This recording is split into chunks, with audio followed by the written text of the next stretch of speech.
Allah'ın El-Vahhab degan ism sifatlari haqidagi tafsirlar. Bismillah, elhamdülillah ve salatu ve selamu ala Resulillah. Esselamu aleyküm ve rahmetullahi ve berekatuhu. Tövende diqtanlağa Ustad Abduvali Qari Rahimullah'ın Kur'an ve sünnet nuru astida Allah'ın güzel isim sifatlarının qısqacha tafsiri dersliklerden Allah'ın El-Vahhab degan isim sifatları haqidagi tafsirlarni o'qiymiz inshaalloh. A'udhu billahi mineşşeytanirracim.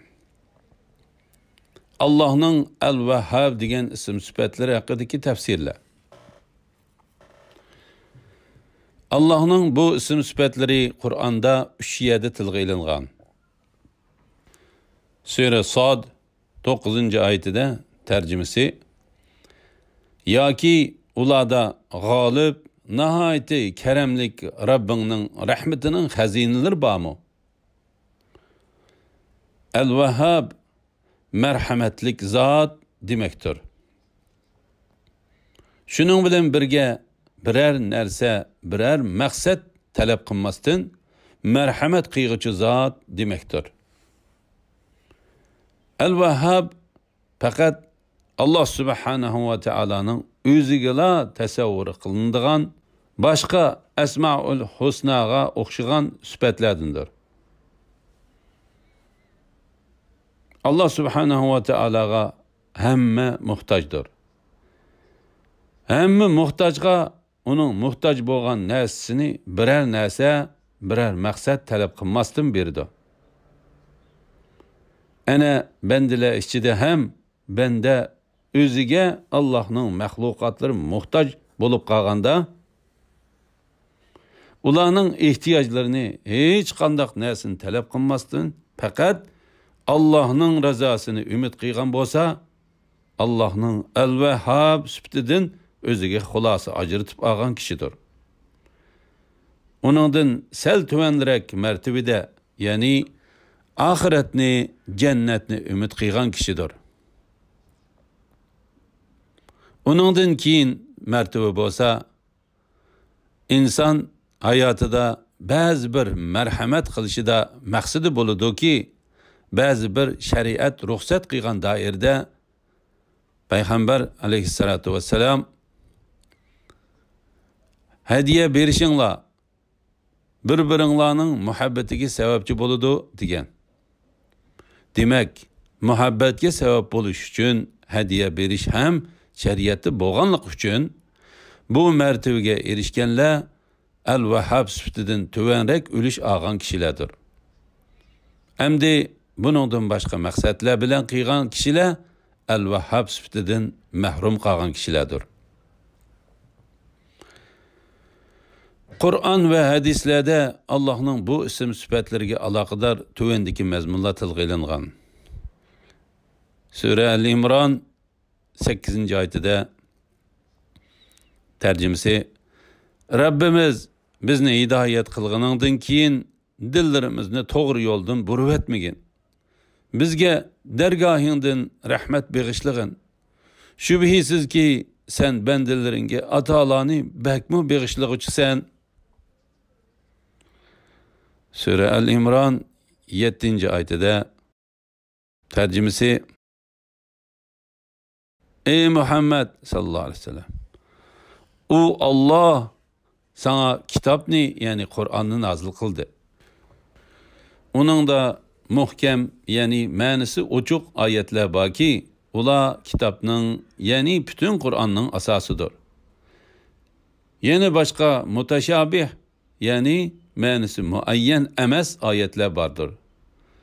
Dillerde egirlik var, yani gumrahlıkka mail kişiler fitne qo'zg'ash ve öz ra'yi boyunca ma'ni berish uchun mutashabih ayetlarga ergishidir. Yani mutashabih ayetlarni öz nefsi xohishi boyunca tushundirdi.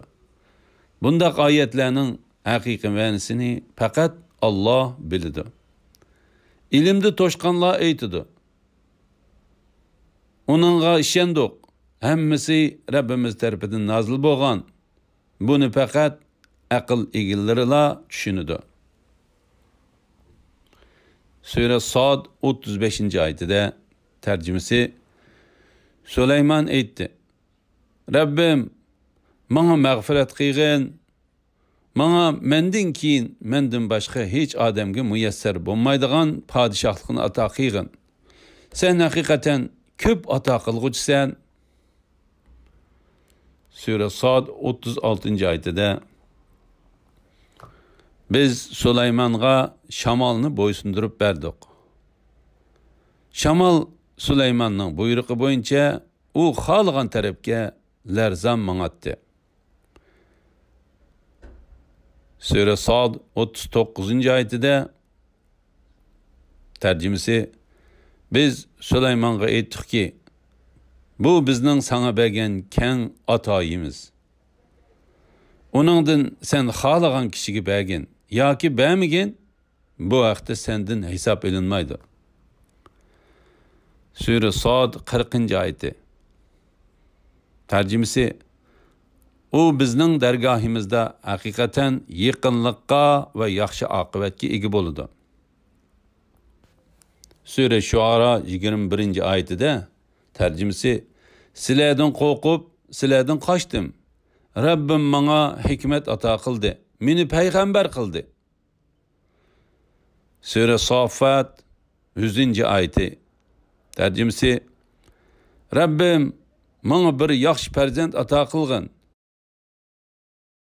Sure İbrahim 39. ayetida tercümesi Cemi hamda sana yaşang'inimda bana İsmail bilan İshaqni bergan Allah xosdir. Rabbim hakikaten duanı anlap turg'uchidir. Yani dua qilg'uchining duasini icabet qilg'uchidir. Sure An'am 84. ayetida tercümesi biz İbrahim'a İshaqni, Yaqubni ata qildik. Ularning har birini hidayet qildik. İbrahim'den ilgiri Nuhni hidayet qildik. İbrahim'ning avlodidan Davud, Süleyman, Ayyub, Yusuf, Musa, Harunlarni hidayet qildik. Yaxshi ish qilg'uvchilarni mushundaq mukofotlaymiz. Sure Al-Imron 38. ayetida tercümesi şu vaqtda, yani Meryem'nin karametini ko'rgan chaqda Zakariya Rabbiga duo qilib, ey Rabbim, bana öz dergahingdan bir yaxshi farzand ata qilgin. Hakikaten duani anlap turg'uchisan, dedi. Sure Meryem 5. ayetida tercümesi men tağıllarimning ballarının o'rnimni basalmasliklaridan, yani dinni qo'ldan berib qo'yishlaridan haqiqatan ansirayman. Mening ayolim tug'masdir. Fazlingdan bana bir yaxshi farzand ata qilgin. Elhamdülillah. Yuqorida Ustaz Abduvali Qari rahimahullah derslerden Allah Subhanahu wa Ta'ala'nın Al-Vahhab sübtinin tefsirini okuduk. Ahirini keyin qitimliq o'qishimizni davomlashtiramiz inshaalloh. Va sallallohu ala Muhammad va ala alihi va sahbihi va sallam. Assalomu alaykum va rahmatullohi va barakatuh.